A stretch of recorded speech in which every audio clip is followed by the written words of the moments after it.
So once again, we're back out pedaling for the pot, and tonight we're going to be catching rabbits with one long net. But first of all, let's take a look in the daytime how we're going to approach the rabbits and set our one net.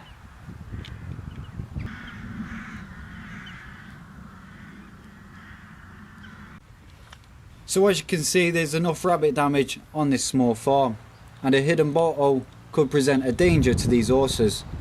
So it's our task to manage the rabbits throughout the year, harvesting them for free meat. This is where we're going to be long netting in a couple of nights time. Now the rabbits, they're going to be feeding 30-40 yards out into the field beyond this gate. Now if you're normally long netting, you might want to get over the gate and set the long net against the hedge and then go out and scare them back into the net. But because there isn't that much distance between the rabbits and the hedge, we're going to instead set the long net from this gate and then bring it along through the orchard 50 yards, which is going to cover as much of that warren as possible. Here is how we'll set the net during the night. The warren runs along this bank to the left hand side of the screen, and this is the one the landowner is concerned about after it started to collapse in places.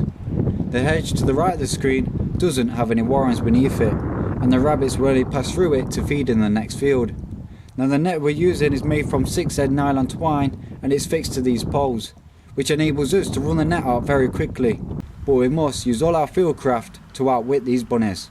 And it helps to have a second person working with you who can help go along the net. It'll just save me the job of coming back across the net. And so if that second person's there helping you out, as you're running the net out, they can come along, set the net at the perfect height, make sure your poles are in the right place and are nice and sturdy enough to take the weight of the rabbit as it hits the net. After running the net out, I'll carry on in the same direction to get right behind the rabbits before getting into the field and flushing them towards the net. We'll have to tap the hedge after to make sure none of the bunnies though are sitting beneath the hedge. So hopefully you have an idea how we're going to attempt to long net these rabbits within this warren in a couple of nights time. You can easily, now I can cycle with that and it's not going to come off. Easy peasy, lemon squeezy. Well, I'm back out again with Mikey from the SSC. Tonight we're going to be long netting for rabbits on some permission. The only thing is there's a full moon. Thankfully we do have some wind. Just before setting the long net, a covering of low cloud has drifted in, shielding the light from the moon. And this has improved the conditions, even though they still aren't perfect.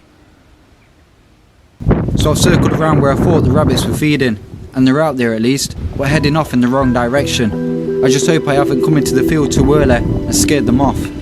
But still, I zigzag through the field, heading towards the net, and I ain't concerned how much noise I make, as I want to get these rabbits moving quickly.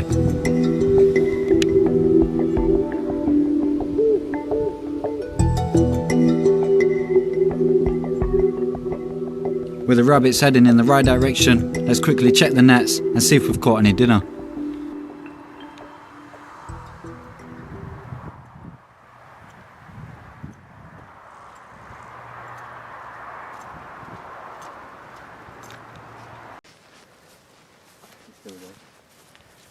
You see? Yeah.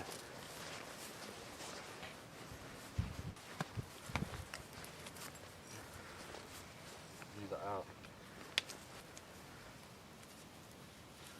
Say Chidham.